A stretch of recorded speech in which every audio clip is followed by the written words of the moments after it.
Welcome back to Proverbs 31 Live. Today we are looking at what we are giving up. And often it doesn't always feel that way, like we're giving something up.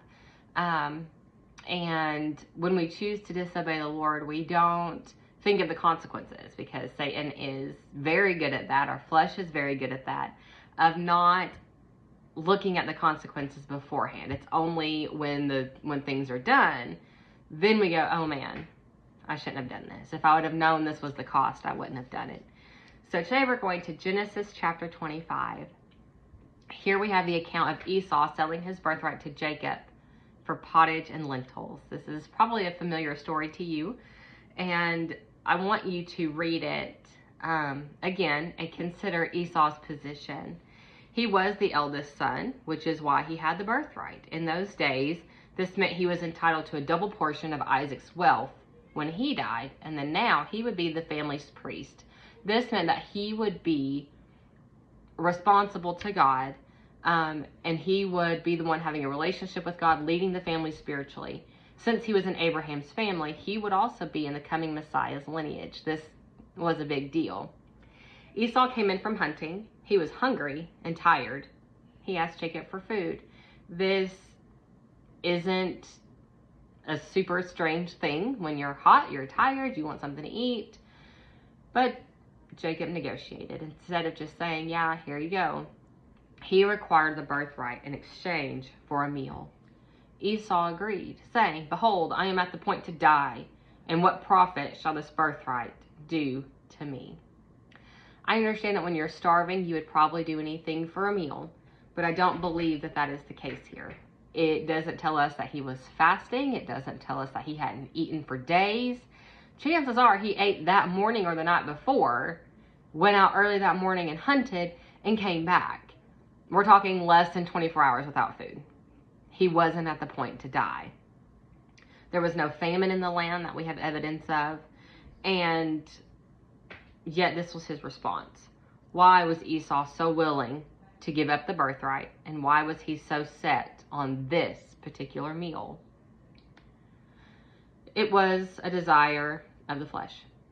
Here we have a vivid representation of the flesh struggling against the spirit, and Esau's flesh won. He almost flippantly said, what's the big deal about the birthright anyway? I don't need it. He gave up his spiritual heritage, spiritual blessings, and responsibility for a moment of pleasure. Don't be too hard on him. We do the same thing. He chose soup over God. And when you put it in that context, you think, I would never do that. But don't be so quick just yet. How often do we do the same thing? Galatians 5:17 says, for the flesh lusteth against the spirit, and the spirit against the flesh. And these are contrary the one to the other, so that ye cannot do the things that you would. We choose sinful pleasures all the time, knowing they're wrong, but we don't give them up. We're not giving up a birthright in the same sense, but we are giving up being right with God. We are giving up our spiritual blessings, our spiritual fellowship, and we're choosing to ask God for his correction rather than his blessings. We are choosing selfishness over righteousness. We are choosing convenience over sacrifice. How often has the Lord prompted you to reach out to someone, witness to a stranger, give to a missionary, or make a neighbor a meal, and you didn't? It's not a big deal. They're okay. Somebody else can do it. I don't have time.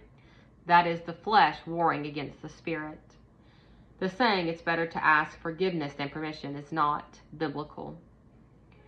Seemingly small compromises aren't so small at all. They quickly become habits, and this brings the correction of God into our lives. Now, we can be thankful that God does correct us, and that he corrects us with love, with grace, with mercy. It's not wrath. But let's not live from one correction to the next.